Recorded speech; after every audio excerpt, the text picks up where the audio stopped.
সকাল সকালটা যদি শুরু হয় বাদামের এই নাস্তা দিয়ে, তাহলে আর কিছুই হয় না। নিয়ে নিলাম এক পা বাদাম। এখন বাদাম কিন্তু একটা শক্তিশালী খাবার। বাদামটা এখন আমি ভালো করে ধুয়ে নিব। আসসালামু আলাইকুম, শাহেদ মম কিচেন থেকে আপনাদের জানাচ্ছি স্বাগতম। বাদামটা আমি এখন ধুয়ে ভালো করে পরিষ্কার করে নিব। এদিকে বাদামটা ভালো করে ধুয়ে নিয়েছি, আর পাটা পুতাটাও ভালো করে ধুয়ে নিয়েছি। এই বাদামটা কিন্তু আমার আগে থেকেই হালকা ভাজা ছিল, আমি প্যাকেটে ভরে রেখেছি। এখন আমি বাদামটা বেটে নিব। আমরা তো মাসে একবারও মনে করি না বাদাম খাওয়ার জন্য। বাদাম খাওয়া কিন্তু শরীরের জন্য অনেক উপকার। বাদামটা আমার বাটা হয়ে গেছে, এখন এটা নামিয়ে নিচ্ছি। বাড়িতে নিয়ে নিচ্ছি একটুখানি আদা বাটা, আর নিচ্ছি এখানে ছোট সাইজের রসুনের কোয়া ৬-৭টা, আর একটুখানি ধনিয়া পাতা। এখন আমি এটা বেটে নেব। আপনারা চাইলে এখানে কাঁচা জলটাও ব্যবহার করতে পারেন, কাঁচামরিচের আমি দিলাম না।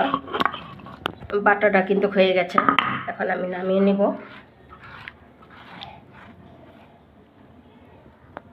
নামিয়ে নিচ্ছি। চুলাতে একটা কড়াই বসে দিয়েছি।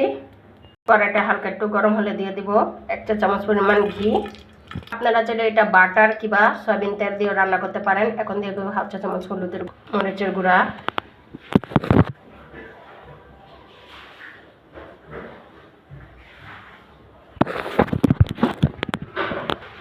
1/2 চা চামচ গরম মশলা।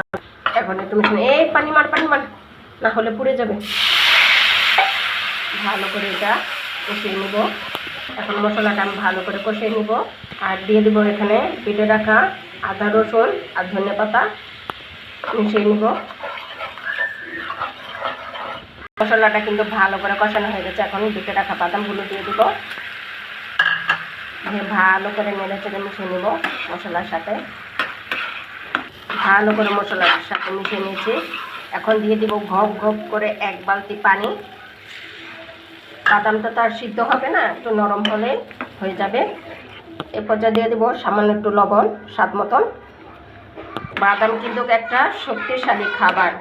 এখন বাদামটা কিন্তু বলক এসে পড়েছে, এখন অপেক্ষা করব সিদ্ধ হওয়ার আগ পর্যন্ত। বাদামটা কিন্তু শরীরের জন্য অনেক উপকার আছে।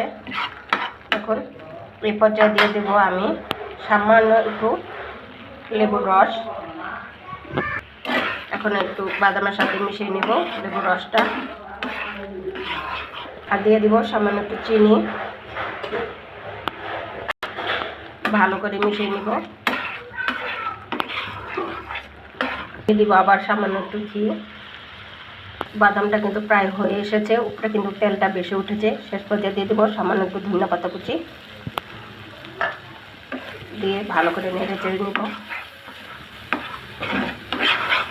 এখন আমি একদম মিডিয়াম লো রেখে দিব 1 মিনিটের জন্য। বাস হয়ে গেছে বাদামের নাস্তা। এখন আমি আপনাদের সার্ভ করে দেখাচ্ছি। ভিডিওটা যদি ভালো লাগে লাইক কমেন্ট এবং শেয়ার করে দিবেন, চ্যানেলটা সাবস্ক্রাইব করে দিবেন। আপনাদের একটা লাইকে আমাকে ভিডিও করা উৎসাহিত করবে। আজকে এই পর্যন্ত, আল্লাহ হাফেজ।